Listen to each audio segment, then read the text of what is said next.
So the approach I'm taking now, instead of trying to write some big integrated essay identifying everything I've extracted from the book, I've just taken an approach of trying to write for myself, Yeah. and not in an integrated way, in snippets, just so at least I can get something done, which is, Yeah. I'll give you an example. So I might title a section by the thing I think the story within the story is getting at. So for example, underestimating the long, overestimating the short. So what I did was, well, I can explain it to you. I don't know if necessarily it's worth reading, but basically there's a story in the book where he arrives at a village, and this village is, the land is like not cultivated. It's difficult land to cultivate. There's a lot of storms, there's flooding, and the villagers live hand to mouth. And he goes through a thought process. He's like, okay, well, I'm going to try and cultivate this land, do what I need to improve it for the next generation. So at first you're like, well, who cares? This is some Japanese ethic for the next generation. But the point is, after a while of working and people laughing at him, he does identify a way to improve the land, and he learns a couple of things in doing that. But he cultivates the land so much within his own lifetime, or the period that he's there, that this land that was once barren and difficult to cultivate now is rice fields, and there's all these people passing the land who are very surprised. And so anyway, I tell that story, I sort of recall it, I put in some quotes, and then I say, okay, this is what I say, and this is I'm trying to give this a moral, which I can then take away, like in it, the implicit moral embodied in the story. And so that this is my conclusion here, which is what I write in the highlight. I'll read it. Yep.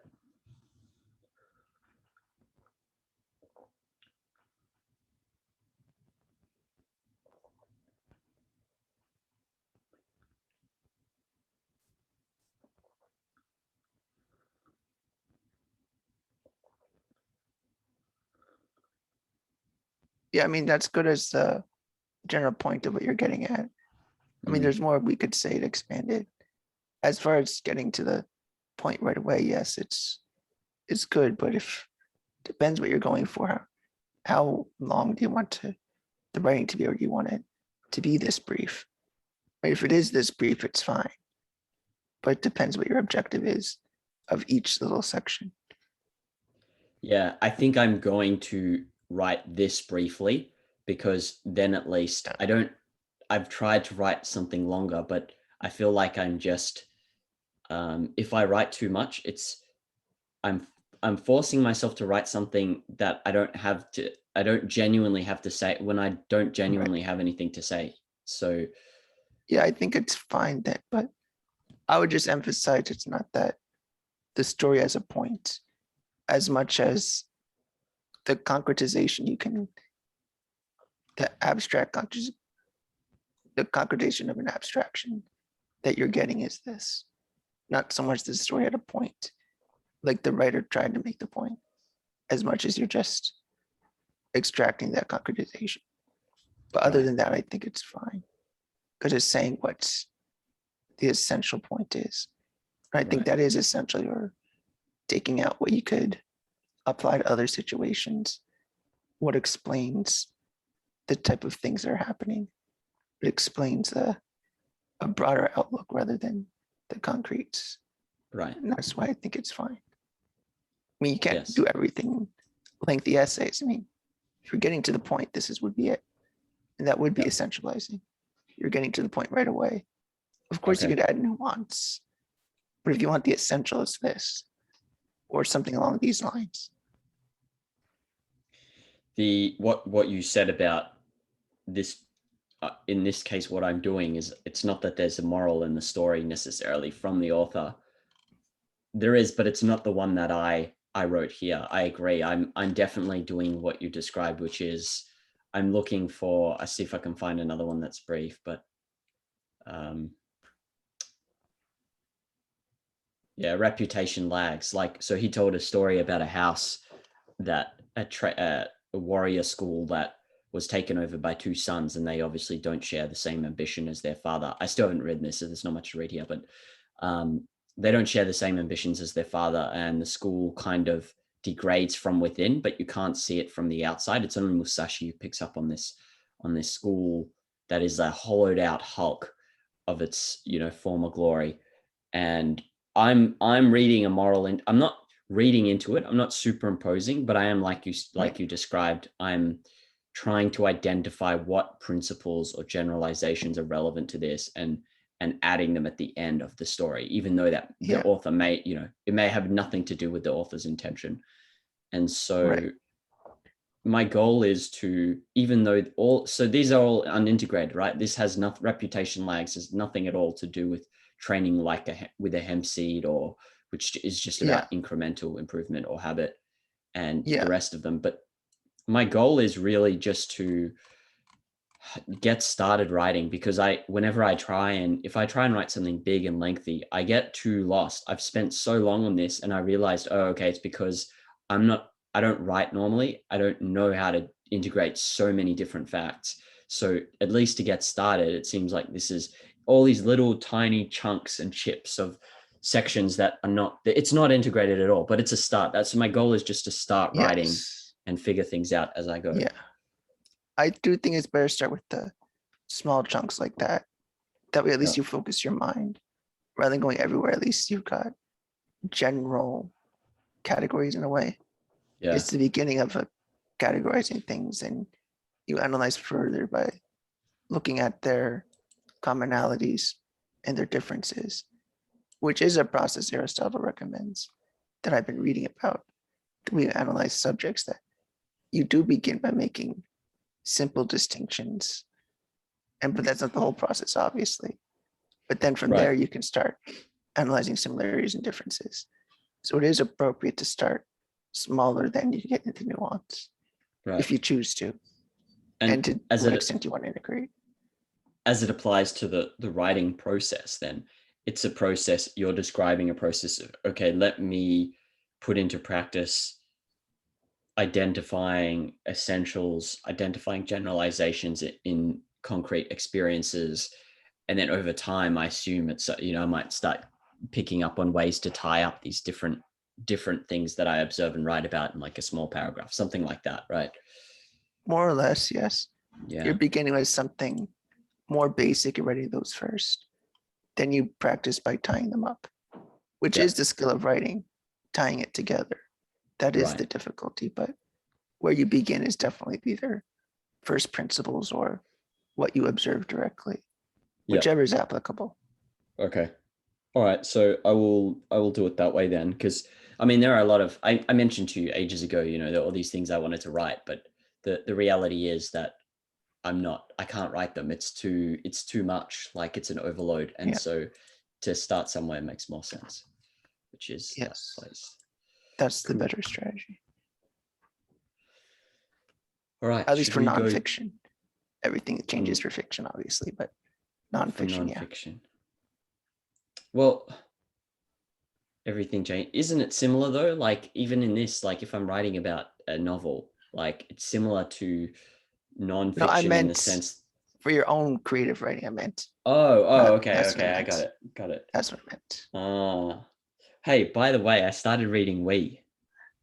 Yeah. Have you read it? Yeah, like 10 years ago. But yeah, it's very interesting. I'm enjoying it.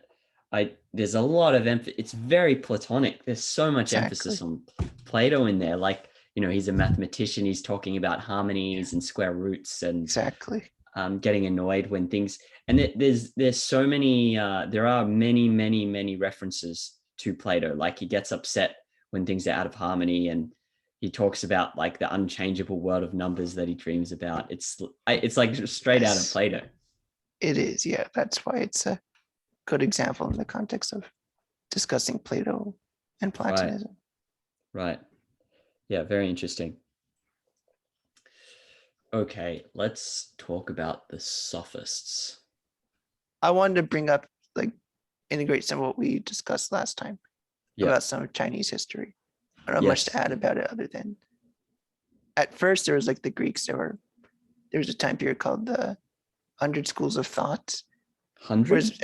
Yeah, I mean, it's exaggerated, but there's a time period where there's lots of intellectual development in, just like in Greece. I mean, there are all types of beliefs, from anything from ethical egoists to Taoists to like all kinds of variety, just like the Greeks. I mean, they got like When- Heraclides and Thales and all that.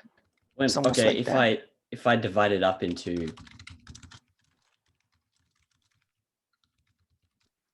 and then so where was this 100 schools of thought period?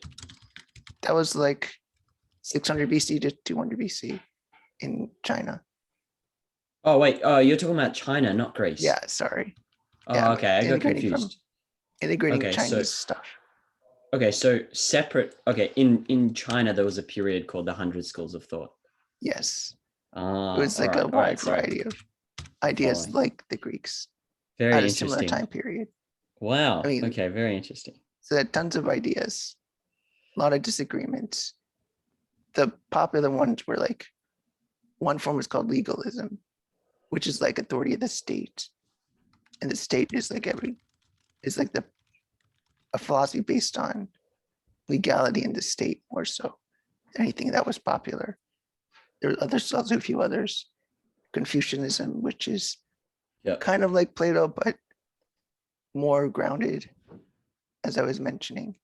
It's not as totalitarian as you might think. Got Taoism, which is mystical but vaguely individualistic. Why they agreed that individuals, the state should just mind its own business in a way, Right. that it shouldn't control absolutely, but they believed in general categories of things. Yeah. And then you got some, and I've read about like egoists that actually did.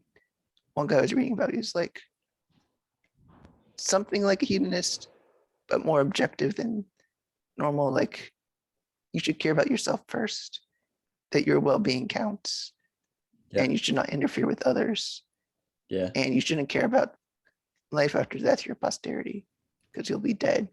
You get nothing to value your posterity, and it advocates for thinking reasonably about getting your desires, not being irrational, but obeying your nature. So kind of Aristotelian. Right. But there's all sorts of ideas. The distinction here that I really want to make is maybe more the legalism thing. That's where the context is different. And there was the first emperor of China actually decided one day, I'm going to burn all the books. Anyone that Who was that? disagrees with me, I think so. Like, I'm going to burn all the books, and that disagree with me. He burned a lot of them. He kept some, he let people keep some. I think all the libraries could keep some, but who knows what he destroyed. And that was anyone of the, whether it's Confucianism, anyone who doesn't support him, their books are burned, or the scholars were murdered sometimes. It only lasted 10 years or Right. 15 years, but that was a profound philosophical impact on the change of China, or the way China developed. How? Well, when you destroy ideas, you burn the content, you scare the populace. With that, totalitarianism is bound to influence the development. That's more a philosophical thing too. It was Just gonna books more so, Emperor books and ideas. Qin Shi Huang. Yeah, the first emperor of China, 220 BC or something. Oh. So the idea there is that I'm just pointing out the nature of the way history of philosophy can influence the development of a country. I mean, it influence in the sense the way ideas developed, Yeah. what was available, and what people were willing to think about. Although, okay, so I looked this up just now. Burning of the books and burying, even Yeah. buried scholars. What a crazy Yeah. man. Okay.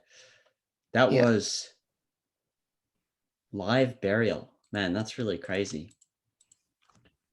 Some people That was disputed that really happened, but still, I mean, there was a guy so brutal that he'll destroy books and burn them, which is beyond anything I think even the dictators in Greece did. Yeah. Although you get, like their standards were different. They thought differently. And then of course you can also get some, just imagine you had a very violent criminal who's now in prison and you just made him an emperor at age 20. Like you Yeah. could get that in the past, right? So you're going to get all kinds of bizarre Yeah. things like that. But anyway, sorry. Yeah, the idea is that this way of philosophy is impacted can impact the development and history of that country, the history of its people, even though there was a time when there were individualistic philosophers in China. It wasn't completely foreign any more than it was in Greece. But with that said, like with this specific example, China was, I know that, so I think, I don't know if Xia was the first dynasty, but that was like 200 BC. That was a dynasty, right? And yes, all the way until Confucius, which was like 550 or whatever, 551, I don't know. It's the same. It's just China going through cycles, dynasty after dynasty. To them, that's normal. That's the cycle of history. And then after Confucius, it's still the same. And it's the same all the way until the First Opium War, which is, well, emperor, like emperor is different. They're the first emperor in 200 BC, which is different than the prior dynasties. right. But, yeah, that's a difference of context.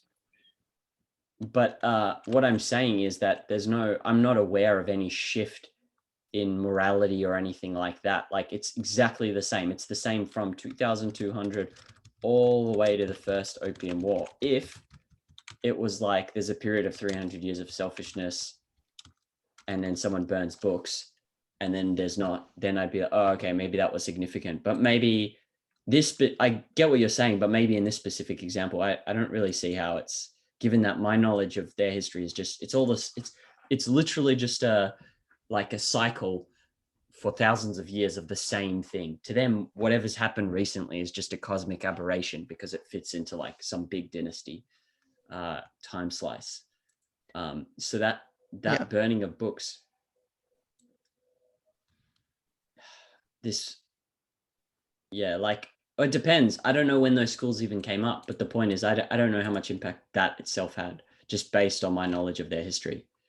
Yeah, I get what you're saying. I mean, there's only so much I know about that, but I think it's a way to look at critical events. It is a way to further analyze. Is there a way that government changed at that point? Why did certain philosophies win out? And that's it's a point of further analysis. Oh, here's this major event that might have some real impact. And if the history of philosophy is relevant in the way Peikoff says, it should have an impact. And if it doesn't, well, that's kind of harmful for his theory. But if it is true, there is something to work with. But it's just like you integrate that in with other considerations of history of philosophy, not that you need to know everything about that, but it doesn't only exist in Greece, that there are contexts where we could ask the same question. It's not unique to just Western philosophy. Yeah. It's hard to say what I don't have enough knowledge of Chinese history, but I mean, maybe maybe it was literally all just down to Aristotle, and if you don't get Aristotle, you don't get anything, and to get Aristotle, you just it's just chance. Like it's just, is he Chinese, is he Greek, is he Indian? Like that's just chance. By the way, sometimes you do need to integrate facts that you don't know quite enough about yet. I think that does help understanding. Even if you're not sure, this fact is similar or relevant. So you integrate that in, here's info that might be relevant to further my understanding, but not necessarily essential. Which fact? Sorry, which one? Like the fact of the burning of the books. Oh, as an how? event. How though? Just in terms of like reflecting that sometimes that people are against against philosophy, or The idea that major events that impact intellectual development should impact the historical development of a country right? by impacting their philosophy. It should have a Yeah. direct impact on their Although history.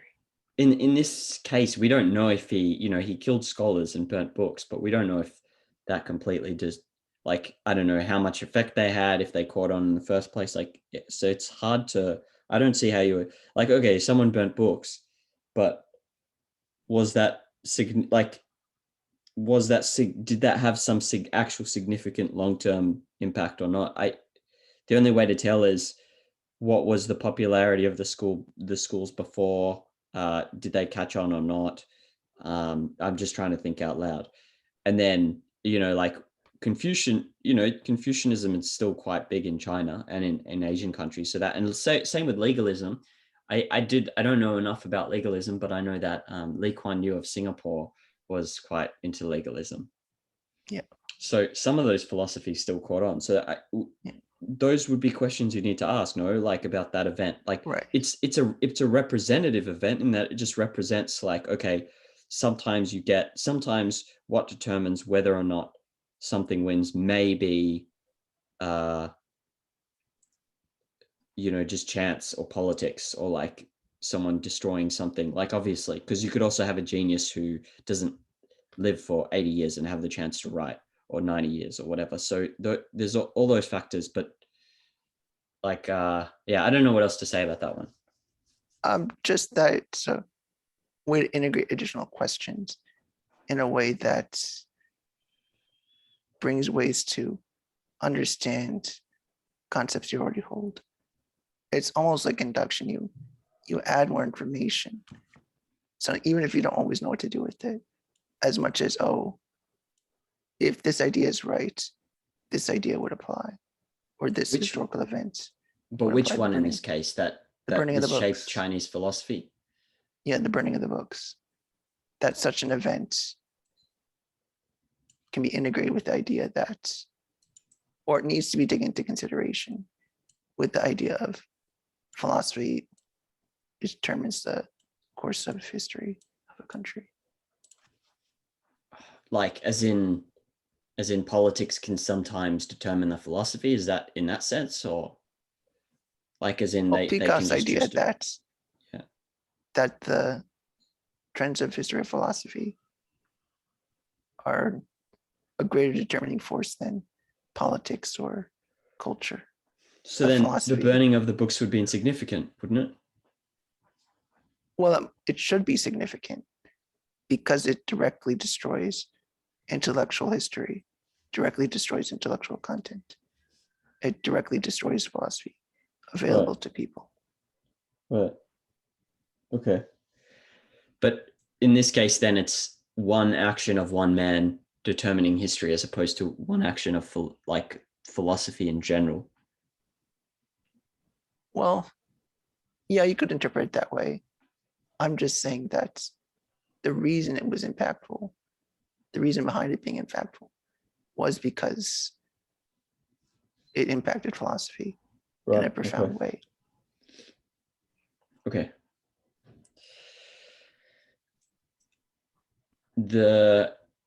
I know there's a few other cases of burning books. I don't know how significant they are. There, Yeah. obviously, the Library of Alexandria is famous because I keep hearing that or reading it in places. And then there was, It's, I think, in Germany as well. yeah, yeah.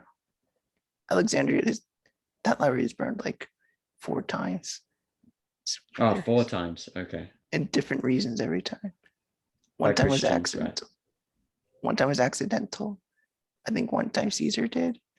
I think the Christians probably did once. So many people like to burn it. Oh, okay. I thought it was just all Christians. Nope, the Romans did it once. Right. They said it was an accident, but who knows? Is there events like that? Like those are like a subset of things that impact philosophical development. Right. Like does destroying intellectual works impact philosophy? Right. Like that sort of question. You can Yeah. integrate that in. You might not know the details, but it is a thing that people have believed to be impactful. Like, why would somebody burn those books unless they believe philosophy would have an impact on its people or in some way corrupt them, so to speak? Like, as the emperor, like, oh, I can't let them get new ideas. Oh, Otherwise, I right. can't Okay. control them. Got it. Right. So actually, you're looking at it from the perspective, just ignoring, we don't know what the long-term effects are. It's hard to say when you take something away, when you Right. destroy contents, how things, like when something's missing, it's hard to then imagine how it would be otherwise because you don't know, right? It's missing. Yeah. Like contents are missing. But you're saying that this is evidence of the power of ideas because why are they so concerned with burning books? Like, what is it about? Is that what you're saying? Yeah, that's one way to look at what I'm saying. Yeah. And that's one Okay. way to analyze all this. Yeah. That, Okay. that's the way of power philosophy. That even the dictators probably recognize it implicitly. Like they want to attempt to control minds by controlling ideas, by controlling philosophy. Right. And often it fails, but they try nonetheless. And is it that's why there was this, I haven't studied enough of this history, but there's that essay that Ayn Rand wrote about Attila and the Hun, or Yeah. Attila and the witch doctor, So, yeah. and why they needed to ally together. Yeah. Like metaphorically speaking. But yeah. Right. Yeah. Metaphorically speaking, yes. Yeah. But yeah, that's the, I'm reading a book called Tycho right now, which is about a Japanese, one of the first Japanese emperors, and his rise from, like, he was a poor farmer, and there's a lot of even during it, there was a period. So I was reading about a period where Japan was in chaos, and the shogun who was supposed to be in control of all of Japan wasn't. But even in that time of chaos, you couldn't just, if you owned a little clan or whatever, you couldn't just send them to war so they'd all die for you. You'd have to have some pretext, some reason. And so that speaks to that. You can't, men need ideas. You can't just go do this because I say it. You need something to motivate men to do things, even in a period where you could get away with it, even if you could just control them and get them to do anything. Yeah. Force can only do so much. It is Right. impotent to actually get people to be motivated to do anything real. So, I mean, that gets into a deeper question, but that's the way also that knowledge can be integrated. Like we're talking about on the one side, like ethics and epistemology also relates to politics because it's about force and ideas. Like they're incompatible. And that's the way that force and thought is incompatible. Right. It is integrated with many ideas. So it's really complicated, obviously. Yeah. But sometimes just taking these facts, it can integrate with many directions and it solidifies your understanding. Yeah. I try to, when I study history, I tried multiple approach. I read multiple books in the past and I forgot. And then I told you I'm studying this Scott Cowell's approach. I'm using his approach. And one thing I find helpful is I know something's important if it's constantly implicit everywhere and you see it come up over and over, references to that event or time, like Library of Alexandria is you hear about it so much. Yep. And even if I'm studying history of philosophy, right, and if I keep reading books and there's references to Platonic ideas, whether intended or not, it's important to know about Plato. So that's how it is. So that's like, it's important when you keep finding concrete instances of the thing. Yes, definitely. That's the way to foresee what's essential. Right. The frequency is one indicator. Right. Just one, but the Sophists. Yeah. What I didn't understand is, so Gorgias wrote a book called On Nature or the Non-Existence, and he maintained 3 propositions in this book, or the Sophists had these, as I think shared some of these too. And he says The first is nothing exists. And isn't this like, aren't they all, don't all these schools exist intending to answer Parmenides and Heraclitus? And don't they, like he even said in the lectures that the Greeks didn't believe that the universe was created because they agreed with Parmenides' basic principle on the denying nothing, essentially. And then you get the school post Parmenides seemingly not answering him and just saying nothing exists. So are they just completely they don't care, they're not integrated with any of that? Because it seems kind of counter to what I understood the Greek culture at the time to be. I think in a way that might be why so many people hated them. Like all the Greeks speak bad about them. Aristotle trashes them. Everybody speaks to them like they're the lowest people. Like, Right. oh, nothing's worse than a sophist. Because the idea was that the sophists paid people, like they were paid to teach people to make these terrible arguments or correct arguments, but they're using deduction in a way to manipulate, and people thought less of them because they're only taking money in order to provide these deductive rationalizations to defeat their opponents. It almost seemed like there's always a disingenuous element to them, that they aren't arguing authentically, that they're trying to make arguments to demonstrate that arguments are pointless anyway. Like it's just all we always speak. There is no real truth. In a way, that's how they seem to be. In a way, anti-Greek in a sense.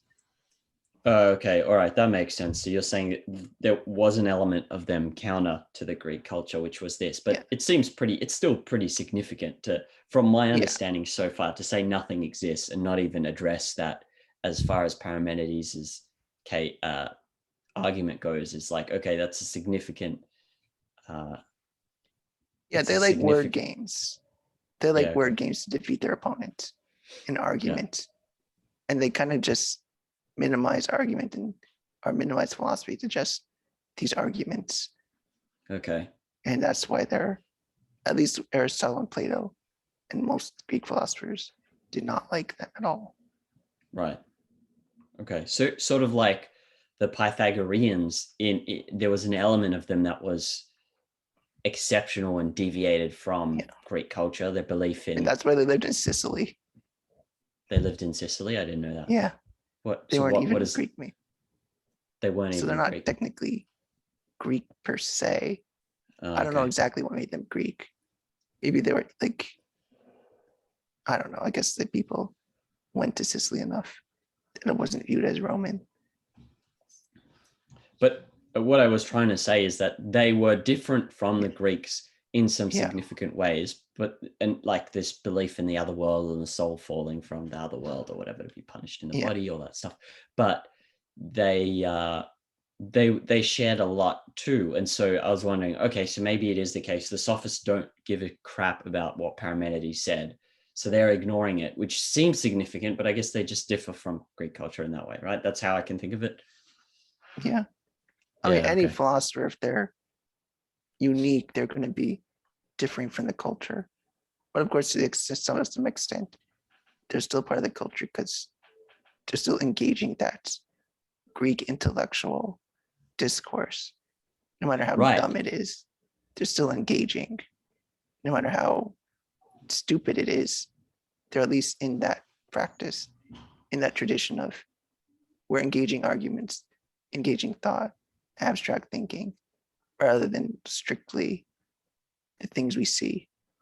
Even though they're trying to defeat reason in a sense, they're still engaging in it. I mean, that's why sophists are dumb, because they're inherently self-contradictory, but I think you see what I'm saying. Yeah, well, yeah, and then it just makes them less explainable, because think about it, like Pythagoreans they were different from, they had some significant differences from, let's say, the standard Greek, but they were still concerned with answering Parmenides and Heraclitus. They even split the world in two to answer them. And then, but the Sophists are like so different that they're like, no, we don't care. Nothing exists. We don't even care what Parmenides said. Yeah. Yeah. Okay. He said in the lecture, the 20th century skepticism has reached the most intense level ever. Manifestations of that are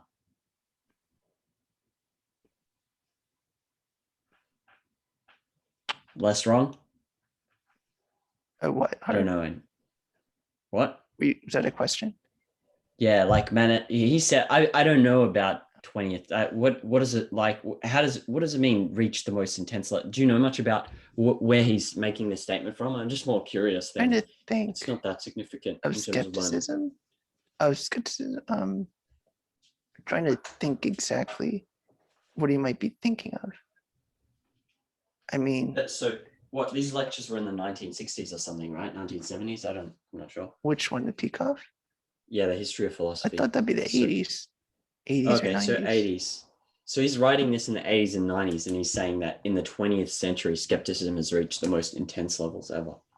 Maybe like postmodernists like Foucault, those kind, probably, where they're inherently questioning everything ever known and questioning what is reason, but questioning everything and being skeptical of everything,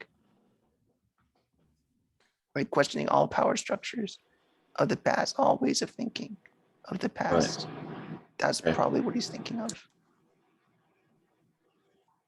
least that's the closest example I can think of that would make sense, which I don't know that much about Foucault and the postmodernists, but that's about all I know. Yeah, maybe it's postmodernism, but he doesn't cover that in these lectures. Yeah. He said it just gets up to modernism, which is from what I understand, that's all foundations enough anyway. So to understand the rest. It should if you study, like for example, if you were to study Plato, Aristotle, Kant, everything else would kind of fall into place in terms of ease of, like you'd easily be able to, if you had a really good working knowledge of all these three, the system builders, then everything else would be like, it'd be like I know what a car is, and then I see a Tesla, and I'm like, oh, okay, yeah, it's just different cars. I would say Hume. Oh, Hume as also. Well. Okay. I think Hume. I know objectivists love to hate on Kant, but I think Hume is better to look at than Kant. Why? I mean, I think Plato usually covers enough for you to be able to figure out what's wrong about Kant. I don't know if he's that essential, but Kant is really important, but I think Hume should be as well, because Hume is also a way. It's almost like the contrasting Plato and Aristotle. Kant and Hume are like almost like opposites in a vague way. Right. The rest are like bonus, like Locke or Descartes or Leibniz. You don't really need those, but it can help sometimes. But these would be essential. I think these four. But if we think in terms of fundamentals, like if we're on the same sort of line of reasoning where we said, okay, you're struggling reading Nietzsche, the thing that will give you the most mileage would be history of philosophy. And then you're like, with that, you can then read Nietzsche and it'll be easier. And so isn't it same here? Like even if you omit Hume, and if you just study these three, it's like a domino. You knock these three down and everything else just is like easy. I would always pick Hume over Kant, but that's more just me. That's it. Others might say Kant, but Hume just covers a lot of ground. So a lot of the basic questions, even though he's a skeptic, but. In your opinion, these are the three dominoes that would knock every other philosophical domino down. Yeah. But Descartes seems important, but just mind-body dichotomy and Locke is important. Right. Actually, Locke might not be that big. But yeah, I mean, I'm big on Hume to understand that a little bit rather than Kant, but I think you go either way. They both can be valuable. So he speaks about, so this is still about the Sophists, and he talks about, so now in Greek philosophy, we have the ethics of avowed whim worship. And so he writes, this is interesting, and he writes, according to the later Sophists, particularly, the more intense your whims, your arbitrary desires, the better. The ideal life is basically you should be burning with this passionate arbitrary desire and go out and satisfy it as much as you can. Yeah. And the reasoning is that the desire is what's the natural element given by nature, and argument, reasoning, philosophy is all this artificial convention, society's arbitrary dictates. And yeah, and then he actually drops this at the end. He said, this view has been adopted by many contemporary schools of psychotherapy as a way to be uninhibited and healthy. And it got me thinking, like, first of all, I don't know if that's true because, or maybe it is true, but I think maybe I wanted to discuss this and get like actual concretes. So first of all, what do you think of that? That this is like these schools of psychotherapy have actually adopted the sophist view. I don't know of one that would. There might be some examples, but if they were, I think they've fallen out of favor. I mean, maybe there were some examples when Peacock did this, but not that I can think of. Because I was thinking of, okay, I know there's the thing called primal screaming, which I've heard people like, you walk around screaming, but all of these things like expressing your desire, I think a lot of them seem to be, well, they do seem to be getting at actual repression, maybe. I'm not sure. So maybe they're trying this solution for something that is a genuine problem. But yeah, I didn't quite, the link that he made, I wasn't quite convinced of. But yeah, I'm not sure of an example.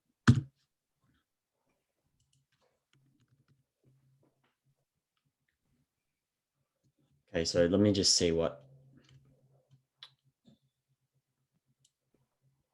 Okay, I've got questions under this, so I'll just read it with you.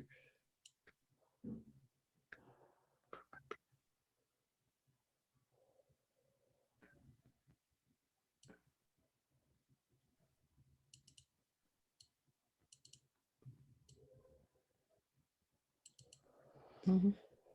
So did he, obviously Socrates didn't address anything about the validity of the senses. He just sort of treated universals, at least in the Plato's dialogues, I'm assuming, as some separate thing.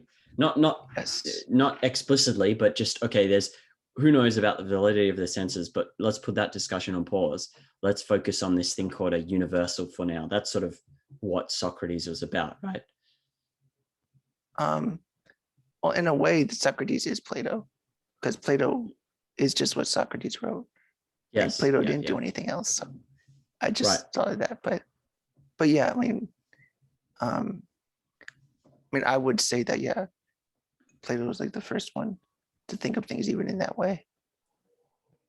Like implicitly, that there's yeah, like that there's, yeah.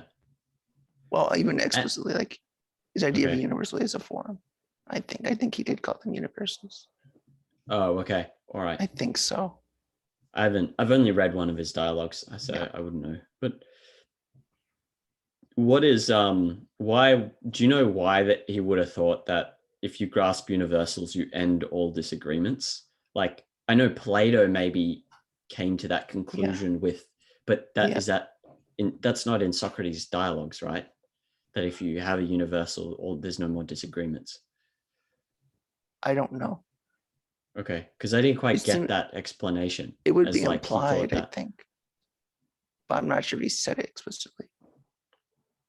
I would bet he did, but I don't even know. Implied, even if it's implied, how do you? What's the line of reasoning to get there? I was trying to get my head around. Okay, you have a universal. Why does that still mean that? What are they? Well, at least what are they thinking? Because I'm thinking, well, I can want that piece of land and someone else can want it, and then there's a disagreement. There's no, I can't see how there'll be some magic universal that would make, once you apprehend the truth as absolutely as it is, in a way it's irresistible to, that seems to be what the idea is, or that when you've apprehended the truth and actually have apprehended it, it would necessarily mean and want the best thing. So you wouldn't ever, of course, you wouldn't. Any disagreement is just somebody not having recognized the universal.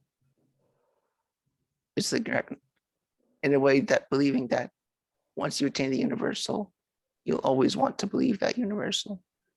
You'll always Right. want to believe and know it's true. And But anyone who doesn't is just, they've not apprehended the universal. And if they've also apprehended the universal, they would want this thing. They would want the same thing.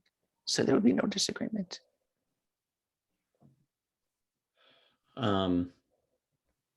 Yeah, I still don't get why the universal implies like someone.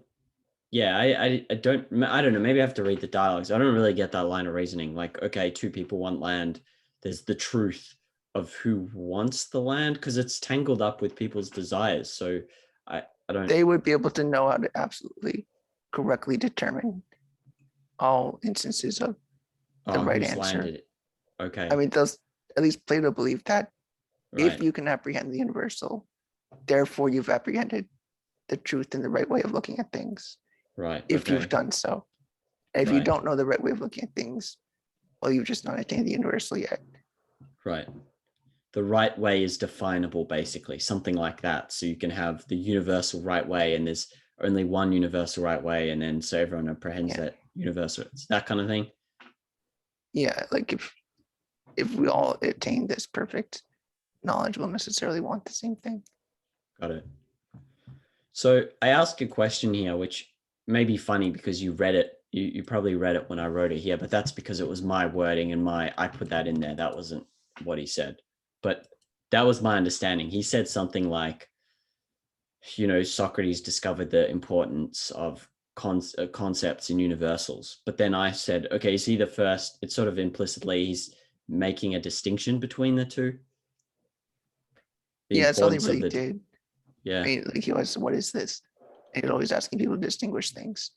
right, And that's the Platonic way of doing things. You right. divide things out to find the truth. You divide and divide and divide until you get at the truth. What do you mean by that? Like you find what's related about two things and just keep going, going, going And until you then get you a perfect divide. unity. Yeah, like divide into genus and species and then combine, divide. It's the method division, it's called. I mean, The math.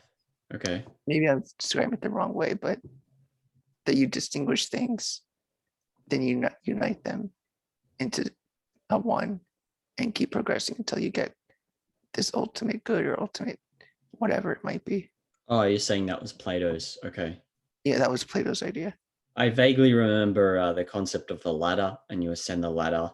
It's like Yeah, all his philosophical concepts seem to be a transition along a ladder, and then yeah, you support. It's the other way around though. I think where I think I'm not sure either because I forget, but the idea of you grasp the ultimate good and then from that you deduce all the parts, something like that. yeah. Or with the parts you find the true universal where everything Right, is a part of, right. which you can't apprehend directly. You have to ascend this abstraction, whatever it is, until you can remember what these universal forms were. Because he Right. asserted that you're born knowing these things. You just need to remember them or recollect them. Yeah, I got that too. They're There's like innate the reason knowledge. you need stimulus is the reason you need senses to have ideas is because they serve as a stimulus to kind of remind you of memories of past ideas. That was Yes. his. Yes. Yeah. Although I did understand you have to go through a process of training for 20 years in maths and Yes. then you grasp the ultimate good. And it is not as you describe. It is like just one like synoptic flash, like in what is it, in the Aleph in Borges? Yeah. You just grasp everything. And then from there you Yeah. make all these deductions. That's how I understood what he was saying. But whatever. It's Yeah. all kind of just random stories. Yeah. It's really just working your way up to get yourself to remember and recollect the content of the universal, or at least refer to the universal. Do you know why Plato started with the premise that universals must be knowable? Because here you have Heraclitus who's saying, you can't. Well, you have the Heraclitus's follower Cratylus wagging his finger at non-Heracliteans to bring him food because you can't define anything. And then you have the Sophists. And so why does he start with the premise that universals? Because apparently this is like a big fundamental underpinning of his philosophy, which is universals must be knowable. I'm not sure. Yeah, I'm okay. sure I probably could guess what book it's in, but I'm not really sure where he gets the idea that it must be knowable and then it must be another world. But in a way, Well, it's probably just like the not distinguishing between an abstraction and a concrete. It's just that they have their own independent existence. right. Something to do with like what makes a thing what it is permanently. It has to be stored somewhere, it has to exist somewhere. So maybe that's kind of where it's coming from.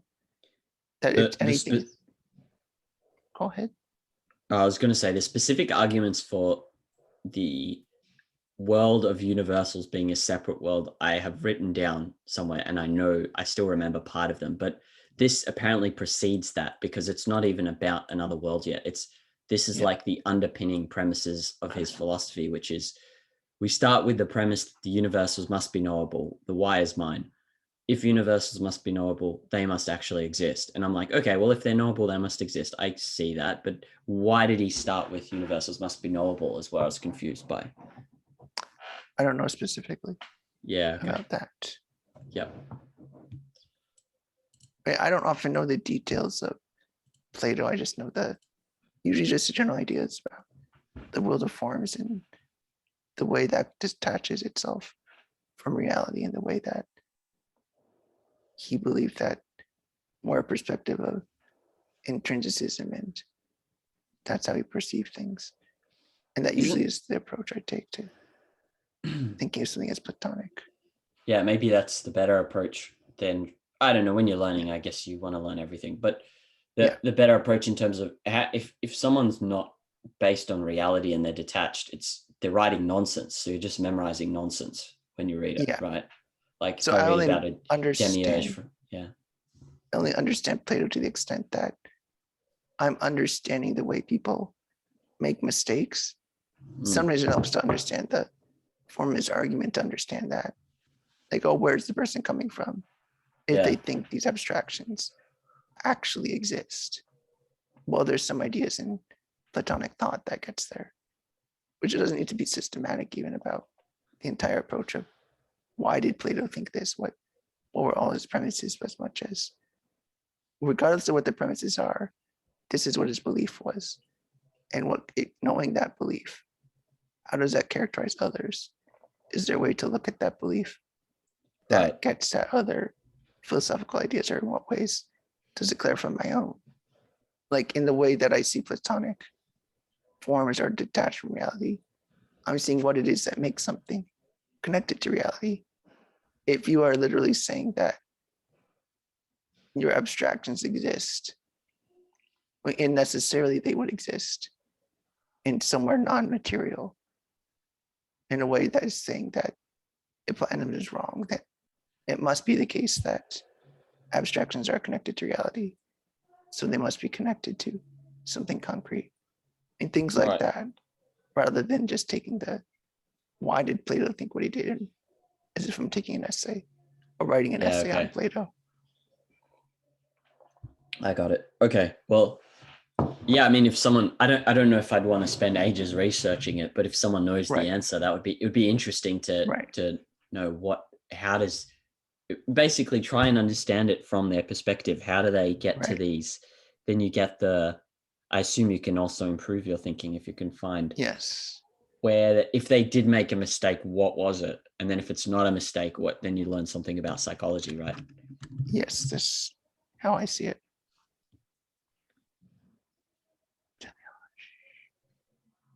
Yeah. Would it be right to describe mechanism as more microscopic, whereas teleology is more integrative and big picture?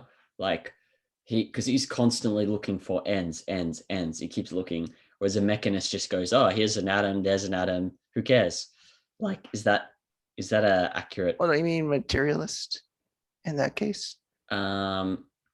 No, because he described mechanistic Oh, views of yes. the world. So I guess that's materialists. Yeah, I guess that is Yeah, materialism, but yeah, in that sense, I would say it's a way of thinking about materialism, that everything operates mechanically. I think right. that's what it means. So Yeah. it's necessarily not integrative. It reduces everything to mechanical movement, Right. or like atoms bouncing essentially. That's would And be then mechanistic. teleology is integrative because it always looks for, here's a phenomena. What is this, the purpose? What is the projection that is causing this, or whatever, in Plato's case?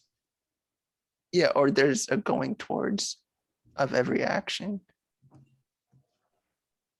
There's a that it going attains towards. some end. Like it's a process that goes somewhere, rather than just, oh, there's an event, then an event, then an event.